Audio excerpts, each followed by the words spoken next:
صحیح بخاری حدیث نمبر 29۔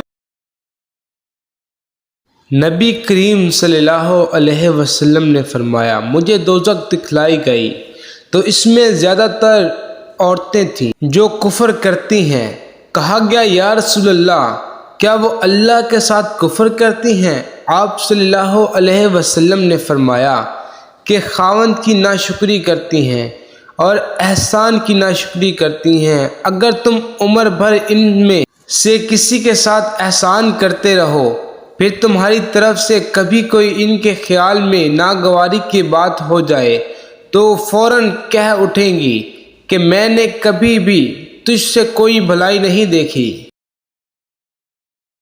اس حدیث کو ہم سے عبداللہ بن مسلمہ نے بیان کیا، وہ امام مالک سے، وہ زید بن اسلم سے، وہ عطا بن یسار سے، وہ عبداللہ ابن عباس رضی اللہ تعالی عنہ سے نقل کرتے ہیں۔